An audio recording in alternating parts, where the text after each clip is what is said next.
दोस्तों Indian automobile industry का हाल देखते हुए ऐसा लगने लगा है मुझे कि ब्रांड्स के पास आपको देने के लिए सब कुछ है but they don't give it to you. वो कभी कभी सही टाइम, अपॉर्चुनिटी, मौके या फिर कंपटीशन का इंतजार करते हैं और उसके बाद वो टेक्नोलॉजी आपको देते हैं। एग्जाम्पल के लिए टाटा मोटर्स को ही देख लेते हैं। जब इन लोगों ने 5 स्टार गाड़ियों की लड़ी लगा दी तो उसके बाद सारे ब्रांड्स को लगा व्हाई नॉट अस, हम भी 5 स्टार लाते हैं। उसी तरीके से दोस्तों मुझे ऐसा लगता है कि मारुति ब्रेज़ा के अंदर बहुत जल्दी आपको हाइब्रिड देखने को मिलेगा, इनफैक्ट फ्रॉन्क्स के अंदर भी देखने को मिलेगा। दोस्तों एक चीज मैं आपको बताना चाहूंगा, कल मुझे कुछ लोगों ने ईमेल्स करा है और मुझसे क्वेश्चन करा है कि क्या मारुति ब्रेज़ा पे कोई 1.5-2 लाख रुपए का डिस्काउंट आया है। तो दोस्तों मुझे नहीं पता आपको किसने बताया क्या है, ऐसा कोई डिस्काउंट नहीं आया है।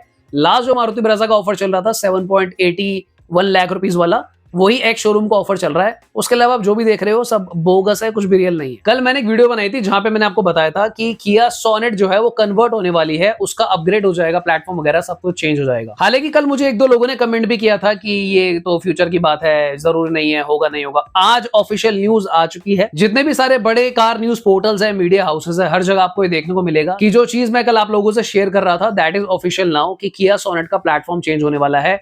और अब किया सोनेट दोस्तों मैं आपको बता दूं एक तरीके से टाटा नेक्सॉन और मारुति ब्रेज़ा को कंपीट करने वाली है। अगर आपने Hyundai Venue की डायमेंशंस को ध्यान से देखा हो तो अब वो काफी बड़ी हो चुकी है, नेक्सॉन से बड़ी लगती है देखने में रोड पे। सोनेट और वेन्यू मिलकर मुझे लगता है काफी खतरनाक अटैक करने वाले हैं टाटा नेक्सॉन और मारुति ब्रेज़ा पे। और साथ ही में क्यों मारुति को अब आपको बहुत जल्दी हाइब्रिड देना पड़ेगा वो भी मैं आपको समझाऊंगा।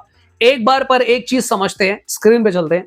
सबसे पहले मैं आपको बता दूं दोस्तों कि किया सोनेट का प्लेटफॉर्म चेंज होने वाला है। अब ये प्लेटफॉर्म जो है K2 से K1 पे चला जाएगा। K1 वही प्लेटफॉर्म है जिसपे किया सेरोस और Hyundai Venue बेस्ड है ऑलरेडी। ये प्लेटफॉर्म 5 स्टार सेफ्टी रेटेड है, BNCAP में इसको टेस्ट किया गया था, 5 स्टार आए हैं। और कुछ लोग जो रिपोर्ट करते थे कि भैया किया सोनेट के डायमेंशन में प्रॉब्लम है, तो मैं अब आपको बता दूं कि किया सोनेट के डायमेंशन अब चेंज हो जाएगी, ये और ज्यादा कंफर्टेबल हो जाएगी। स्क्रीन पे आपको तीनों गाड़ियां नजर आएंगी, किया सेरोस, Hyundai Venue एंड जो करंट वाली किया सोनेट है। यहां पर अगर आप डायमेंशंस देखते हो तो लेंथ तीनों की ऑलमोस्ट आइडेंटिकल है, पर इस प्लेटफॉर्म की होने की वजह से किया सेरोस की अगर आप विड्थ देखते हो 1805 mm, Hyundai Venue की 1800 mm एंड किया सोनेट की अभी है 1790 mm, पर ये भी बढ़ के आपको तकरीबन 1800 से 1810 mm के बीच में देखने को मिलेगी। इनफैक्ट अगर आप हाइट भी देखते हो किया सेरोस की तो इट्स 1680 mm, और जबकि वेन्यू की हाइट बढ़ गई 1665 mm हो गई। किया सोनेट की हाइट अभी कम है 1642 mm, तो ये भी बढ़ जाएगी ऑलमोस्ट ब्रेज़ा के आसपास। ये गाड़ियां जो है आइडेंटिकल आपको देखने में लगेंगी। अगर आप व्हील बेस की बात करो, यानी कि जो कंफर्ट लेवल होता है कि 3 लोग कितना खुला डुल्ला पैर फैला पाएंगे, उसके हिसाब से किया सेरोस का अभी 2550 mm है। Hyundai Venue का बढ़ के 2520 mm हो गया। तो इसका मतलब सिंपल है कि किया सोनेट का जो व्हील बेस है वो भी 2520 mm से 2550 mm के बीच में रहेगा।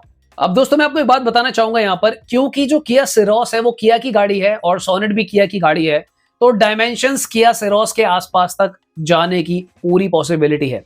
Hyundai ने जो भी ट्विकिंग करी है उन्होंने अपने अकॉर्डिंगली करी है, अपने टेस्ट के अकॉर्डिंगली करी होगी, अपनी कार के डायनामिक्स के अकॉर्डिंगली करी होगी।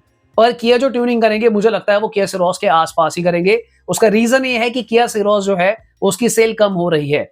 इनफैक्ट अगर आप इस गाड़ी का बूट स्पेस देखोगे तो अभी करंट में किया सोनेट का जो बूट स्पेस है ये भी बढ़ के आपका 465 लीटर हो जाएगा। डर बस मुझे एक ही बात का है कि अभी सोनेट की ग्राउंड क्लियरेंस 205 mm है। इस प्लेटफॉर्म की अगर दोनों कार्स की ग्राउंड क्लियरेंस आप देखते हो तो 190 से 195 mm के बीच में है। तो भैया कहीं उल्टा ना हो जाए कि किया सोनेट की ग्राउंड क्लियरेंस को कम कर दिया बढ़ाने की जगह, तो ये मामला थोड़ा सा गड़बड़ा जाएगा। किया सोनेट की सेल्स में इसकी ग्राउंड क्लियरेंस का बहुत बड़ा कंट्रीब्यूशन है दोस्तों, क्योंकि लोगों को पसंद है हाई ग्राउंड क्लियरेंस कार। अब ये अपडेट्स तो एक जगह हैं। कल जब मैंने वीडियो बनाई थी उसमें मैंने आप लोगों को कहा था कि देयर इज अ पॉसिबिलिटी कि मुझे लगता है शायद किया सोनेट में हाइब्रिड भी ले आएंगे, क्योंकि किया सेल्टोस अमेरिकन मार्केट्स में ऑलरेडी हाइब्रिड लेकर आ चुकी है। तो आज न्यूज में कंफर्म हो चुका है कि 2027-28 के अंदर ही किया सोनेट के अंदर स्ट्रॉन्ग हाइब्रिड आपको देखने को मिलेगा। अब आते हैं मेन पॉइंट पे कि मैंने क्यों आपको बोला कि ब्रेज़ा के अंदर आपको हाइब्रिड देखने को मिलेगा। इनफैक्ट फ्रॉन्क्स में भी हाइब्रिड आपको बहुत जल्दी देखने को मिलेगा। देखो रीजन बहुत सिंपल है, मारुति को तो R&D करने की जरूरत ही नहीं है। मारुति सुजुकी के पास ऑलरेडी टोयोटा की हाइब्रिड टेक्नोलॉजी अवेलेबल है।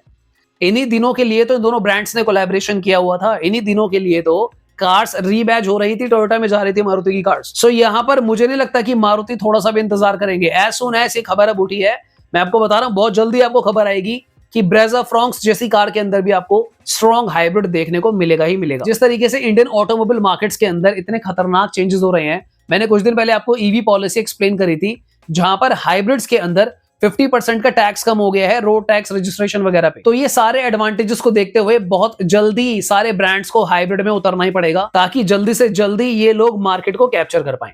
अब देखो मारुति स्ट्रॉन्ग हाइब्रिड लाए या ना लाए, आई डोंट केयर। उसका रीजन बहुत सिंपल है, मैंने शुरुआत से उन ब्रांड्स को सपोर्ट करा है जो कंज्यूमर को कम पैसों में ज्यादा से ज्यादा चीजें ऑफर करते हैं। अब अगर ये किया हंडई करने वाले हैं कि भाई ये लोग आपको सेफ कार्ड्स भी दे रहे हैं, डायमेंशंस भी बड़ी कर रहे हैं, सब कुछ बढ़िया कर रहे हैं। देखो रही बात इंजन की, 1200 सीसी का इंजन इन कार्स में आता है, बट अगर स्ट्रॉन्ग हाइब्रिड इन गाड़ियों में आ जाएगा तो थोड़ी सी पावर वहां पर बढ़ जाती है। तो मुझे लगता है कहीं ना कहीं कंज्यूमर खुश हो जाएगा और इस तरफ चला जाएगा। ऑन दी अदर एंड जो इस सेगमेंट के मेन प्लेयर हैं, टाटा नेक्सॉन, या फिर मैं अगर बात करूं मारुति ब्रेजा की, तो मारुति के पास डेफिनेटली स्ट्रॉन्ग हाइब्रिड है, तो वहां पर वो लोग एक बार को खेल सकते हैं, क्योंकि भाई इनके पास बड़ा इंजन है, तो कंज्यूमर शायद ना जाए में भी इन चीजों को देखते हुए। पर ब्रेजा को भी 5 स्टार सेफ्टी रेटिंग्स लेकर आनी पड़ेगी अपने इस फेसलिफ्ट में। जब भी ये फेसलिफ्ट आएगा 5 स्टार क्रैश टेस्ट कराना पड़ेगा। सारी गाड़ियां मोस्टली इस सेगमेंट में आज की डेट में 5 स्टार। मैं कह रहा हूं आप कोई भी कार उठा के देख लो, कोई भी नाम, Hyundai Venue, XUV 3XO, Skoda Kayak, Nexon, Kia Ceros, भाई सारी की सारी 5 स्टार है। Why only Maruti Brezza is not 5 star? I have no idea। पर दोस्तों एक तरफ जहां पर हम ये देख रहे हैं कि इसमें 1.2 लीटर का नेचुरल एस्पिरेटेड इंजन आ रहा है सोनेट और वेन्यू में, वहीं पर हम ये भी देखना चाहेंगे कि जो टर्बो इंजन की अवेलेबिलिटी है इस सेगमेंट में और 1.5 डीजल, ये दोनों गाड़ियां, ये दोनों और इंजन भी तो ऑप्शन आपको ऑफर कर रही है, तो उसका क्या? आज की डेट में लोग टर्बो इंजन लेने से बिल्कुल नहीं कतरा रहे हैं, लोग डीजल इंजन भी खरीद रहे हैं, तो यहाँ पर एडिशनल ऑप्शंस डेफिनेटली सोनेट और वेन्यू के पास अवेलेबल हैं। इसके अलावा दोस्तों किया सोनेट का, क्योंकि ये नया जनरेशन है जहां पर 12.3 इंचेस का infotainment system, level 2 ADAS introduce करेंगे ये लोग साथ में। इनफैक्ट ये लोग अपने OTA अपडेट्स को भी इंप्रूव करने वाले हैं, जहां पर आपकी कार बहुत इजीली टेकन केयर हो जाएगी, या फिर रिपेयर जब भी आप सर्विस सेंटर में जाओगे बेस्ट सर्विसेज आपको देखने को मिलेगी। आप स्पीड देखो कंपटीशन की कि लोग कैसे प्रोग्रेसिवली काम कर रहे हैं, and we are still trying to understand where is Maruti Brezza facelift and what it's waiting for. हालांकि दोस्तों अगर मैं रियलिटी चेक की बात करूं तो बोलने में बातें बहुत अच्छी लगती हैं कि कार्स के अंदर हाइब्रिड्स आ रहे हैं, अपग्रेड्स आ रहे हैं, तो शायद ये टाटा नेक्सॉन और ब्रेजा जैसी कार्स को बीट कर दे। और अगर मैं रियलिटी चेक देखता हूं तो इतना आसान तो नहीं होगा। 1500 सीसी का इंजन वहां पर ऑफर किया जाता है। टाटा नेक्सॉन की एक अलग लेगेसी है, लोगों को टाटा के नाम से ही प्यार है, क्योंकि टाटा लोग सेफ्टी के लिए खरीदते हैं। उस चीज को कैसे भेदेंगे Hyundai और किया वाले, ये तो आने वाला वक्त ही बताएगा। कमेंट करके मुझको जरूर बताना आप लोग कि क्या आप चाहते हो कि मारुति ब्रेजा के अंदर भी स्ट्रॉन्ग हाइब्रिड है, फ्रॉन्क्स के अंदर भी स्ट्रॉन्ग हाइब्रिड है, क्योंकि यार अब तो किया ने ऑफिशियली अनाउंस कर दिया कि they will bring hybrid in Sonet. तो अगर बाकी ब्रांड्स इतना सतर्क अलर्ट हैं, तो आपके जो फेवरेट ब्रांड्स हैं वो क्या कर रहे हैं? मैं तो कहता हूं दोस्तों कि टाटा मोटर्स को भी हाइब्रिड टेक्नोलॉजी में उतरना चाहिए और अपनी कार्स के अंदर हाइब्रिड टेक इंट्रोड्यूस करना चाहिए, क्योंकि आने वाले दिनों में EVs hybrid will definitely shake the market. लोग डेफिनेटली अपनी नजरें रखेंगे, निगाहें रखेंगे कि यार हम पेट्रोल डीजल क्यों खरीद रहे हैं, हम ईवी या फिर स्ट्रॉन्ग हाइब्रिड क्यों नहीं ले रहे। Please consider subscribing the channel. मेरा नाम है हिमांशु, आप देख रहे हो टर्बो वर्सेस जीटी। मिलते दोबारा किसी और दिन। Bye bye, take care.